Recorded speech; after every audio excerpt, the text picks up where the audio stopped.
విజయదశమి సందర్భంగా మీరు విజయం సాధించాలని కోరుకుంటూ హరీష్ అకాడమీ అందిస్తోంది అన్ని ఆన్లైన్ కోర్సులపై భారీ discount offers. Group 2, 3, 4 and SI constable, CDPO, EO and DAO full course ఏదైనా 2000 రూపాయలు మాత్రమే. గ్రూప్ 1, 2, 3, 4 అండ్ SI కానిస్టేబుల్ 6 కోర్సులు కలిగి ఉన్న కాంబో ప్యాక్ ఇప్పుడు కేవలం 2200 రూపాయలు మాత్రమే. All exams and all subjects test series 99 రూపాయలు మాత్రమే. ఈ అన్ని కోర్సుల వ్యాలిడిటీ 1 సంవత్సరం. ఈ ఆఫర్ సెప్టెంబర్ 26 నుండి అక్టోబర్ 5 వరకు మాత్రమే. ఈ బంపర్ ఆఫర్ మిస్ చేసుకోకండి. లెజెండరీ ఫ్యాకల్టీచే ఖచ్చితంగా జాబ్ సాధించే విధంగా రూపొందించబడిన ఆన్లైన్ క్లాసెస్. వెంటనే గూగుల్ ప్లే స్టోర్ నుండి హరీష్ అకాడమీ యాప్ ను డౌన్లోడ్ చేసుకోండి. జాబ్ సాధించండి. Harish, the best academy. Phone number 8341116915.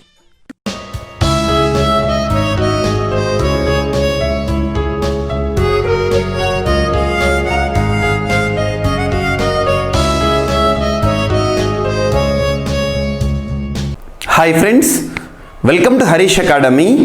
ఈరోజు వార్తలు నిలిచిన జాతీయ, అంతర్జాతీయ, రాష్ట్రీయ అంశాల గురించి, వార్తలు నిలిచిన వ్యక్తులు, అవార్డులు, పుస్తకాలు, మరి క్రీడా సంబంధిత సమాచారం, ఒక్కొక్క అంశాన్ని వివరంగా తెలుసుకుందాం. ఈరోజు ఫస్ట్ టాపిక్ వచ్చేసి కేరళ రాష్ట్రంలోని పుల్లంపర అనే ఒక గ్రామం ఈరోజు ప్రత్యేకంగా వార్తలు నిలిచింది. గ్రామం పేరు గుర్తుంచుకోండి, పుల్లంపర.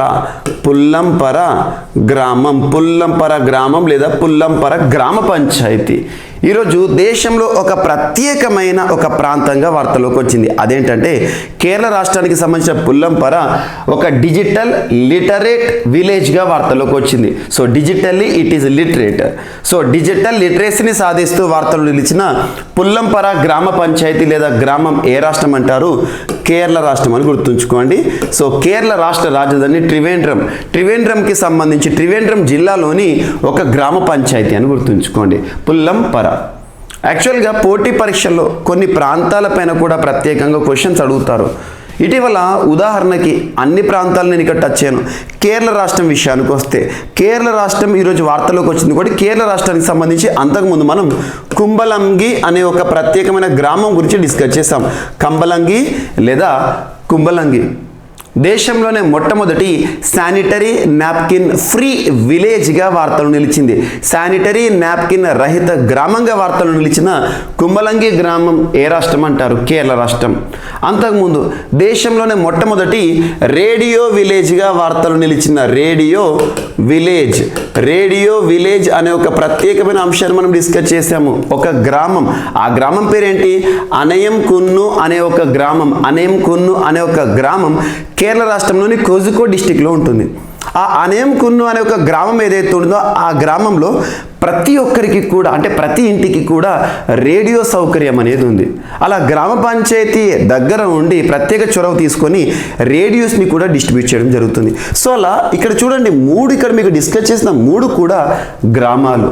సో గ్రామాలకి సంబంధించి ఇటీవల కాలంలో భారతదేశంలోని ఏ రాష్ట్రమైనా ప్రత్యేకంగా వార్తలు ఇస్తే వాటిపైన ఫోకస్ చేయండి. అందులోనూ కేరళకి కొంత ప్రత్యేకత ఇవ్వండి. కేరళలో ఎక్కువగా గ్రామాల వార్తలోకి వస్తున్నాయి. ఈరోజు చూడండి, పుల్లంపర గ్రామ పంచాయతీ. ఇప్పటికే భారతదేశంలో అక్షరాస్యతలో ఎప్పటికీ నెంబర్ 1 ఉండే ఒక రాష్ట్రం కేరళ. అటువంటిది ఈరోజు ఈ పుల్లంపర గ్రామ పంచాయతీ లేదా గ్రామం సాధించిన ఘనత ఏంటంటే దేశంలోనే మొట్టమొదటి అని చెప్పొచ్చు. సో దేశంలోనే మొట్టమొదటి, కేరళ రాష్ట్రంలోనే మొట్టమొదటి డిజిటల్లీ లిటరేచర్ పంచాయతీగా వార్తలోకి వచ్చింది పుల్లంపర. ఎగ్జామినేషన్లో ఒకటి బిట్ అడుగుతారు, పుల్లంపర గ్రామ పంచాయతీ ఇటీవల వార్తలోకి వచ్చింది ఏ రాష్ట్రం అంటే కేరళ. కేరళలోనే త్రివేంద్రం అని గుర్తుంచుకోండి, సరిపోతుంది. అండ్ ఇటీవల కాలంలో విద్యకి సంబంధించి నమత్ బసై అనే ఒక ప్రోగ్రాం ప్రత్యేకంగా వార్తలు నిలిచింది. నమత్ బసై అంటే ఏంటంటే గిరిజనులకు గిరిజన భాషలోనే విద్యను అందించడం కానివ్వండి. కైట్ విక్టర్స్ ఫస్ట్ బెల్ అనే ఆన్లైన్ ఎడ్యుకేషన్ సంబంధించి కేరళ వార్తలు నిలిచింది. అండ్ ఇటీవల కాలంలో పింక్ ప్రొటెక్షన్ స్క్వాడ్ అని చెప్పేసి కేరళ రాష్ట్రంలో మహిళా సంరక్షణ ధ్యేయంగా ప్రత్యేకమైన బలగాలు కానివ్వండి. కేరళ రాష్ట్ర గవర్నర్ తీసుకున్న ఇటీవల ఒక నిరాహార దీక్ష రాష్ట్ర ప్రభుత్వానికి వ్యతిరేకంగా రాష్ట్రంలోని మహిళలపై జరుగుతున్న దాడులు, ఆకృత్యాలకు అడ్డుకట్ట వేయాల్సిందే అని చెప్పేసి.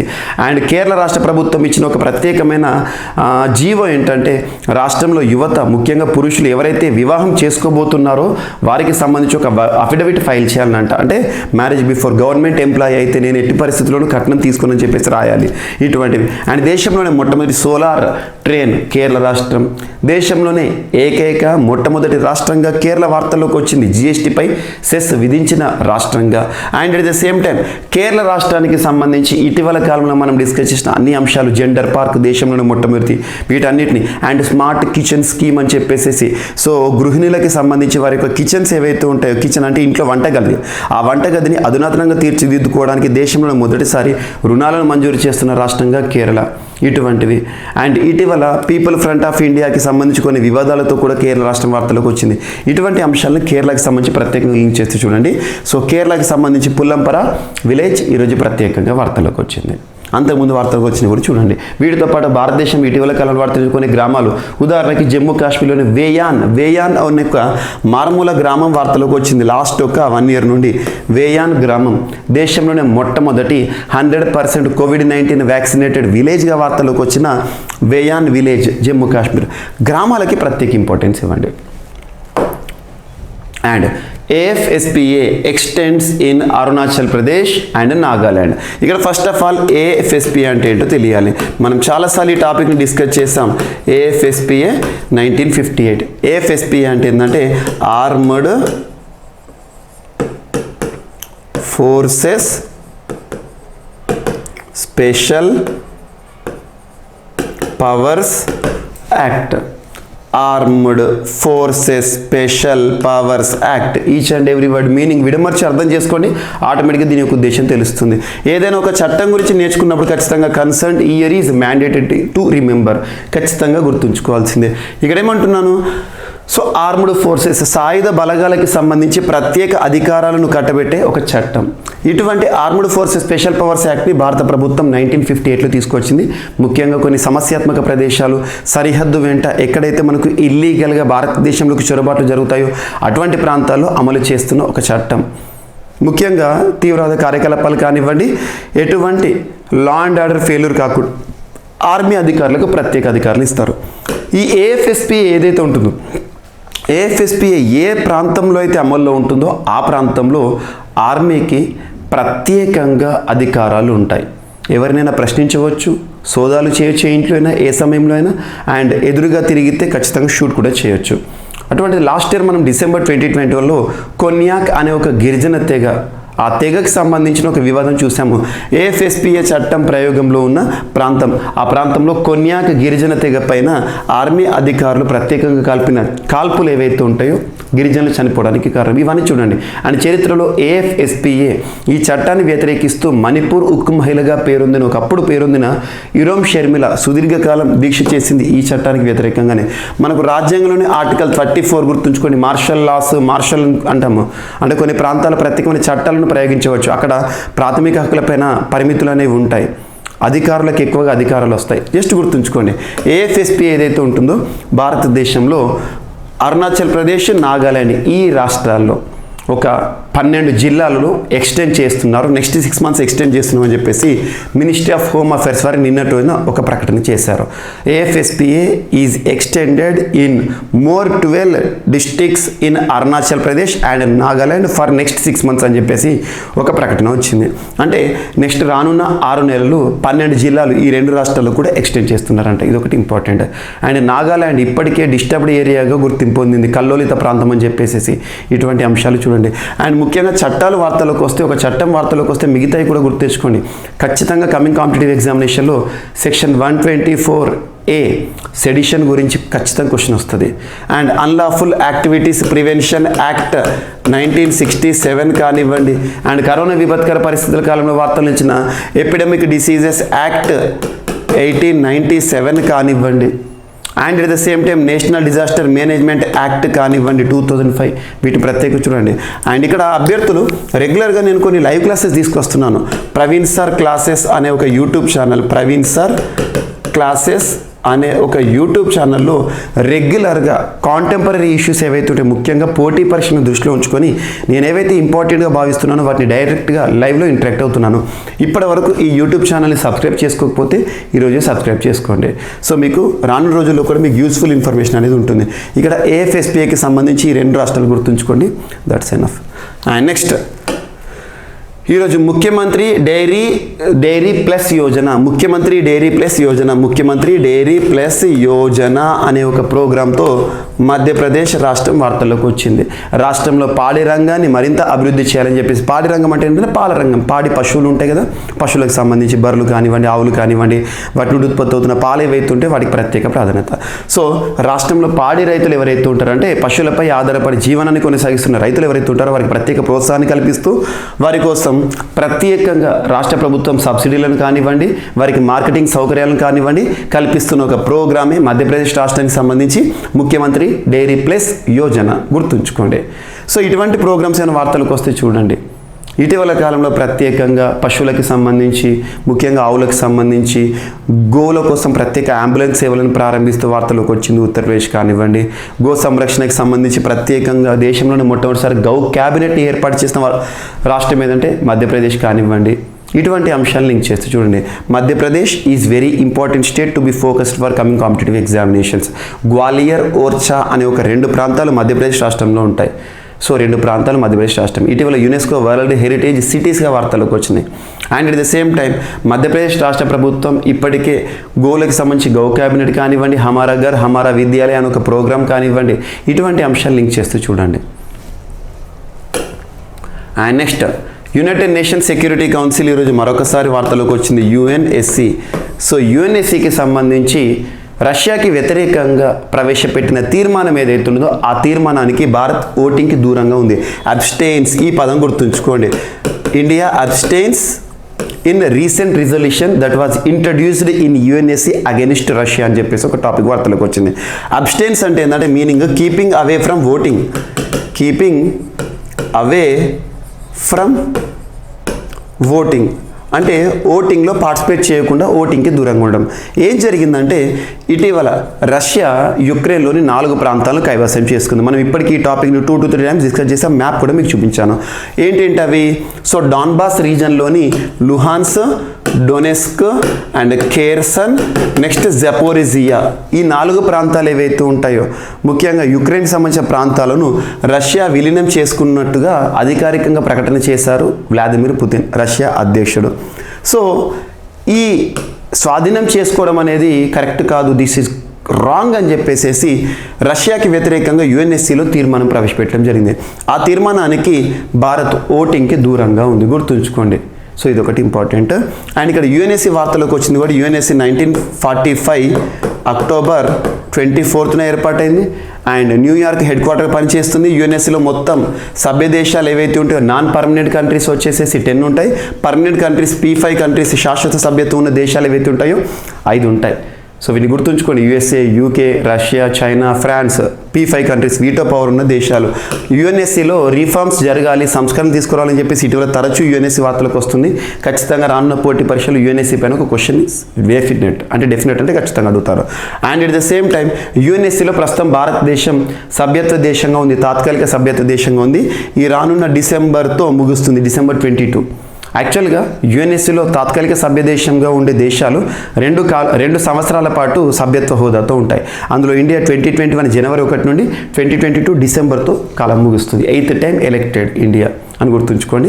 అందులో భారత్ 3 కమిటీలకు హెడ్గా ఉంది, చైర్పర్సన్గా ఉంది. Counter terrorism committee, Taliban sanctions committee, Libya sanctions committee, ఈ 3 కమిటీలు గుర్తుంచుకోండి. అండ్ భారత్ ఐక్యరాజ్య సమితి భద్రతా మండలిలో రొటేషన్ పద్ధతిలో గడిచిన ఆగస్టు 2021లో యుఎన్ఎస్సికి హెడ్గా, చైర్పర్సన్గా బాధ్యత వహించింది. అండ్ రానున్న December 2022 అధ్యక్ష హోదాలో, యుఎన్ఎస్సికి అధ్యక్ష హోదాలో 4 రోజులు ఉంటుంది. సో అధ్యక్ష హోదాలోనే భారత్ తన యొక్క సభ్యత్వ కాలాన్ని ముగుసుకుంటుంది. ఇది ఒకటి ఇంపార్టెంట్. సో ఇక్కడ యుఎన్ఎస్సికి సంబంధించి జరిగిన ఓటింగ్ ఏదైతే ఉందో రష్యాకి వ్యతిరేకంగా, ముఖ్యంగా రష్యా కైవసం చేసుకున్న 4 ప్రాంతాలు ఏవైతే ఉంటాయో దట్ ఈస్ నాట్ రైట్ అని చెప్పేసి రష్యాకి వ్యతిరేకంగా ప్రవేశపెట్టిన తీర్మానానికి భారత్ ఓటింగ్కి దూరంగా ఉందని గుర్తుంచుకోండి, సరిపోతుంది. And next UGC, university grants commission, భారతదేశంలో పనిచేస్తున్న ఒక స్టాచ్యుటరీ బాడీ, చట్టబద్ధ సంస్థ. చట్టబద్ధ సంస్థ అంటే ఏంటి? పార్లమెంట్ రూపొందించిన ఏదో ఒక చట్టం ఆధారంగా భారతదేశంలో పనిచేస్తున్న సంస్థ. రాజ్యాంగబద్ధ సంస్థ అంటే ఏంటి? మన భారతదేశంలో అమల్లో ఉన్న అత్యున్నత చట్టమైన రాజ్యాంగం ఏదైతే ఉంటుందో రాజ్యాంగంలో ఏదో ఒక ప్రకరణ రూపంలో ఒక సంస్థకి సంబంధించిన ప్రస్తావన ఉంటాయి. సో ఇది యూజీసీ చట్టబద్ధ సంస్థ. 1956 యూజీసీ యాక్ట్ యూజీసీ యాక్ట్ 1956 ఆధారంగా భారతదేశంలో ఏర్పడిన సంస్థ. భారతదేశంలో యూనివర్సిటీలకి సంబంధించి నిర్వహణ నియంత్రణ చేస్తున్న సంస్థ యూనివర్సిటీలు, విశ్వవిద్యాలయాలకు సంబంధించి ఏ యూనివర్సిటీ అయినా కూడా యూజీసీ అప్రూవల్ లేకుండా అమల్లో ఉండదు. అటువంటి యూజీసీ నిన్నట్టున కొన్ని కీలకమైన ఒక ఆర్డర్స్ రిలీజ్ చేశారు. అదేంటంటే ప్రతి యూనివర్సిటీలో కూడా 25% ఫారినర్స్కి హయ్యర్ ఎడ్యుకేషన్ సంబంధించి హయ్యర్ ఇన్స్టిట్యూషన్స్లో 25% ఫారినర్స్కి సీట్లను కేటాయించాలని ఒక అంశంతో వార్తల్లోకి వచ్చారు. సో ఈ టాపిక్ ఏదైనా వార్తల్లో ఉన్నా లేకుండా యూజీసీ అనేది ఇంపార్టెంట్. సో యూజీసీకి సంబంధించి సో ఇదొకటి ఇంపార్టెంట్. అండ్ నెక్స్ట్, మనిషిలా లేదా మనలా ఆలోచించే ఒక మరమనిషి అనే అంశం వార్తల్లోకి వచ్చింది. అచ్చం మనిషిలా ఆలోచించే మరమనిషిని టెస్లా అధినేత ఎలాన్ మస్క్ గారు ఆవిష్కరించారు. ఎలాంటి ముందస్తు ప్రకటన లేకుండానే కాలిఫోర్నియాలోని పాలో ఆల్టో ప్రధాన కార్యాలయంలో ఆప్టిమస్ హ్యూమనాయిడ్ రోబోను అందరి ముందుకు తెచ్చి ఆశ్చర్యపరిచారు.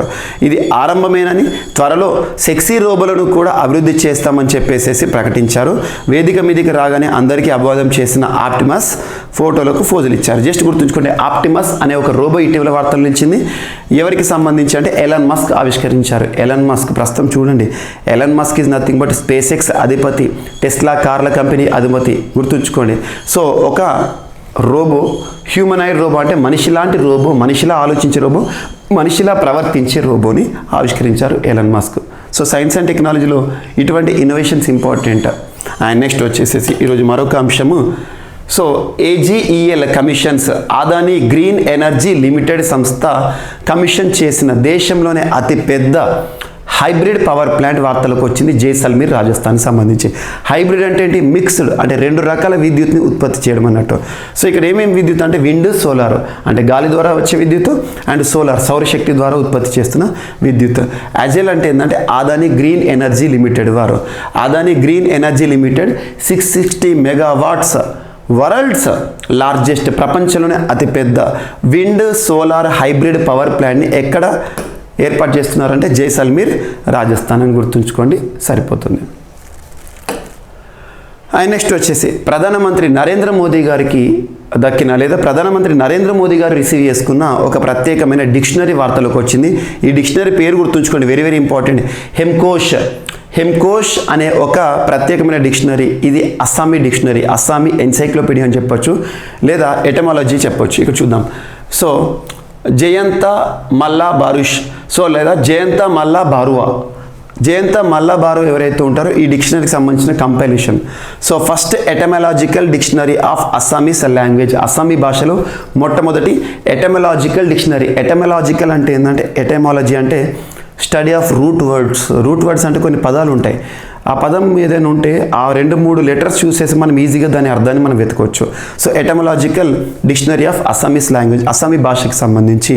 So based on Sanskrit spellings, Sanskrit పదాల ఆధారంగా ఇది ఎవరు క్రియేట్ చేశారంటే it was created by Hemachandra Barua in 1990. So Sanskrit spellings ఆధారంగా ఏవైతే ఉంటాయో సేమ్ అలాంటిదే first etymological dictionary of Assamese language Jayanta Malla Barua గారు భారత ప్రధాని నరేంద్ర మోదీ గారికి అందించారు. జస్ట్ గుర్తుంచుకోండి, ఇటీవల వార్తలు ఇచ్చిన హెమ్కోష్ అనేది ఏంటి అంటే అస్సామీస్ ఎటమాలజికల్ డిక్షనరీ అని గుర్తుంచుకోండి. రూట్ వర్డ్స్ సంబంధించి అస్సామీ భాషకి సంబంధించి వార్తలు నిలిచిన హెమ్కోష్ అని గుర్తుంచుకోండి చాలు. అండ్ నెక్స్ట్ ఈరోజు రాష్ట్రీయ అంశాల్లో భాగంగా ఆంధ్రప్రదేశ్ రాష్ట్రానికి సంబంధించి దేశంలోనే మొట్టమొదటి రాష్ట్రంగా ఆంధ్రప్రదేశ్ రాష్ట్రం ప్రత్యేకంగా వార్తలు ఇచ్చింది. దేనికి సంబంధించి అంటే ఆధార్ మరియు ఫేషియల్ అథెంటికేషన్ అంటే ఆధార్ కార్డు ఉంటుంది కదా, యూనిక్ కార్డు. యూనిక్ అంటే ఏంటి? ఆధార్ కార్డు మనకు మాత్రమే సంబంధించింది, దాని డూప్లికేషన్ ఉండదు. సో ఎందుకంటే మనం బయోమెట్రిక్ డేటా ఇస్తాము, అటువంటిది యూనిక్గా ఉంటుంది కాబట్టి. ఆధార్ మరియు ఫేషియల్ అథెంటికేషన్ అంటే ఫేస్ రికగ్నిషన్. కామన్గా ఆధార్ కార్డు మనం ఎన్రోల్ చేసుకున్నప్పుడు మన ఐరిస్ స్కాన్ ఇస్తాం, కానీ ఇక్కడ ఏమంటున్నాను ఫేషియల్ అథెంటికేషన్. మన ఫేషియల్ ఏదైతుందో, మన ఫేస్ ఏదైతుందో దాని అథెంటికేషన్, ఆధార్ ఫేషియల్ అథెంటికేషన్ చేయడం జరుగుతుంది రాష్ట్ర ప్రభుత్వం. అందులో భాగంగా రాష్ట్రంలో ప్రతి ఒక్క పథకం ఏదైతుందో రాష్ట్ర ప్రభుత్వం అమలులోకి తీసుకొచ్చే ప్రతి ఒక్క పథకం, ఆ పథకాన్ని direct benefits to the beneficiary అనే సిద్ధాంతాన్ని దృష్టిలో ఉంచుకొని సరైన వినియోగదారులకు మాత్రమే అందాలి అనే ఉద్దేశంతో ప్రత్యేకంగా ఆధార్ ఫేషియల్ అథెంటికేషన్ పూర్తి చేసి భారతదేశంలో మొట్టమొదటిసారి అండ్ ప్రభుత్వ ఉద్యోగులు ఉంటారు కదా, ప్రభుత్వ ఉద్యోగులు కూడా వారి యొక్క హాజరు, వాళ్ళ అటెండెన్స్ ఉంటుంది. ఒకప్పుడు కన్వెన్షనల్గా రిజిస్టర్లో సంతకం పెట్టేవారు. తర్వాత ఏంటి ఫింగర్ ప్రింటింగ్ వేయడం కానివ్వండి. ఆ తర్వాత ఇప్పుడు ఫేషియల్ అథెంటికేషన్ అమలు చేస్తున్నారు రాష్ట్ర ప్రభుత్వం. హాజరుని కూడా ఫేషియల్ రికగ్నిషన్ ఆధారంగా చేస్తుందట. సో ఫేషియల్ రికగ్నిషన్ని ప్రభుత్వ పథకాల అమలు కోసము మరియు ప్రభుత్వ ఉద్యోగుల హాజరుని నమోదు చేయడానికి ప్రత్యేకంగా దేశంలోనే మొదటిసారి అమల్లోకి వచ్చిన రాష్ట్రం ఏదంటే ఏపీ, ఆంధ్రప్రదేశ్. నెక్స్ట్ ఆంధ్రప్రదేశ్ రాష్ట్రానికి సంబంధించి పేదింటి ఆడపిల్లలకి సంబంధించిన ఒక పెళ్లి కానుకని రాష్ట్ర ముఖ్యమంత్రి గారు లాంచ్ చేశారు. అదేంటంటే పోర్టల్ ఫర్ మ్యారేజ్ స్కీమ్స్, ఒక పోర్టల్ కూడా లాంచ్ చేశారు. అంటే ఒక వెబ్సైట్, అంటే లబ్ధిదారులు ఈ వెబ్సైట్లో వాళ్ళు లాగిన్ చేసేసి ఎన్రోల్ చేసేసుకుంటే, అప్లై చేసేసుకుంటే లబ్ధి పొందుతారు అన్నట్టు. సో ఇక్కడ ఏంటంటే వైఎస్ఆర్ కళ్యాణమస్తు ప్రోగ్రాము అండ్ వైఎస్ఆర్ షాదీ తోఫా. ఇక్కడ గుర్తుంచుకోండి, కామన్గా పెళ్ళికి సంబంధించిన ఏ కార్యక్రమమైనా కూడా డిపెండింగ్ ఆన్ ఏజ్ ఇస్తారు. ఇక్కడికి అంతే, మనకి 18 ఇయర్స్ ఫీమేల్కి సంబంధించి 21 ఇయర్స్ పురుషునికి ఉండాలి మినిమం ఏజ్ కండిషన్. ఎందుకంటే బాల్య వివాహాలు ఉండొద్దు, అదొకటి బాల్య వివాహాలకు అడుగట్టు పలకడం. And at the same time ఈ ప్రోగ్రామ్స్కి, ఇది మైనారిటీకి సంబంధించి, ఇది అందరికి సంబంధించి, ఈ ప్రోగ్రామ్కి లబ్ధి పొందాలి అంటే ఖచ్చితంగా బాలిక 10th స్టాండర్డ్కి సంబంధించిన సర్టిఫికేట్ని కూడా అప్లోడ్ చేయాలంటే బాలిక అక్షరాస్యతను, బాలిక విద్యాభ్యాసాన్ని పెంచడం కూడా ఈ ప్రోగ్రాంలో అంతర్లీనంగా ఉంది. And at the same time రాష్ట్రంలో ఇంటర్ క్యాస్ట్ మ్యారేజ్ చేసుకునే వారికి కూడా ప్రోగ్రాంలో భాగంగా దాదాపు 1.2 లక్షల రూపాయల ఆర్థిక సాయాన్ని ప్రభుత్వం చేస్తుందట. జస్ట్ గుర్తుంచుకోండి, పెళ్లి సమయంలో అమ్మాయిలకి సంబంధించి ప్రత్యేకంగా ఆర్థిక సాయం అందించే ప్రోగ్రామ్స్ ఈ రెండింటిని కూడా రాష్ట్ర ప్రభుత్వం లాంచ్ చేసింది ఇప్పటికే. సో వీటికి సంబంధించిన ఒక పోర్టల్, ఎవరైతే లబ్ధిదారులకు సంబంధించి గుర్తించడానికి ఒక పోర్టల్ కూడా అందుబాటులోకి తీసుకొచ్చారంట. అండ్ ముఖ్యంగా మనకు article 15 Clause 3 of Indian constitution, భారతదేశంలోని రాజ్యాంగం ఏదైతే ఉందో ప్రాథమిక హక్కులో 15 Clause 3 ఏముంటుంది, స్త్రీలకు మరియు పిల్లలకు కల్పించే ప్రత్యేక సౌకర్యాలను వివక్షగా భావించకూడదు అంటుంది. సో అలా ఈరోజు భారతదేశంలో మహిళలకు సంబంధించి, అమ్మాయిలకు సంబంధించి ప్రభుత్వాలు తీసుకొచ్చే పథకాలవి కూడా వివక్ష కాదు, దట్ ఈస్ పాజిటివ్ డిస్క్రిమినేషన్. ఇది గుర్తుంచుకోండి. అండ్ నెక్స్ట్ ఈరోజు వార్తలు నిలిచిన చివరి టాపిక్, వార్తలు నిలిచిన వ్యక్తి senior ISRO scientist, Indian space research organisation, భారతదేశంలో అంతరిక్ష పరిశోధనలు చేస్తున్న సంస్థ. సో ఇస్రోకి సంబంధించిన ఒక senior scientist A K Anil Kumar గారు vice president of international astronomical ఫెడరేషన్కి, ఇంటర్నేషనల్ ఆస్ట్రోనాటికల్ ఫెడరేషన్కి చైర్పర్సన్గా వార్తల్లోకి వచ్చారు. జస్ట్ గుర్తుంచుకోండి, ఇంటర్నేషనల్ ఆస్ట్రోనాటికల్ ఫెడరేషన్కి వైస్ ప్రెసిడెంట్గా వార్తలు ఇచ్చిన శాస్త్రవేత్త ఎవరు, స్పేస్ సైంటిస్ట్ ఎవరంటే అనిల్ కుమార్ గారు అని గుర్తుంచుకోండి, సరిపోతుంది. సో ఇవి ఈరోజు వార్తలు నిలిచిన అంశాలు. ఒకసారి ర్యాపిడ్గా చూస్తే, సో భారతదేశంలో ఇటీవల ఒక గ్రామం వార్తలోకి వచ్చింది, పల్లంపుర లేదా పుల్లంపర గ్రామం ఏ రాష్ట్రం అంటారు, Kerala. And armed forces special powers యాక్ట్ని మరొక 6 నెలల పాటు పొడిగిస్తూ మరియు 12 జిల్లాలకు ఎక్స్టెండ్ చేస్తూ హోంశాఖ తీసుకున్న నిర్ణయం. అండ్ నెక్స్ట్ ముఖ్యమంత్రి డైరీ ప్లస్ యోజన అనే ఒక అంశం. అండ్ నెక్స్ట్ ఐక్యరాజ్యసమితి భద్రతా మండలిలో రష్యాకి వ్యతిరేకంగా ప్రవేశపెట్టిన తీర్మానంలో భారత్ ఓటింగ్కి దూరంగా ఉంది. అండ్ యూజీసీ ఫారెన్ పర్సన్స్ ఎవరైతే ఉంటారో వారికి సంబంధించి హైయర్ ఇన్స్టిట్యూషన్స్లో 25% కోటా అనే అంశం. అండ్ నెక్స్ట్ మనలా ఆలోచించే ఒక మనిషి అని చెప్పేసి ఆప్టిమస్ అనే ఒక రోబోని లాంచ్ చేశారు ఎలాన్ మస్క్.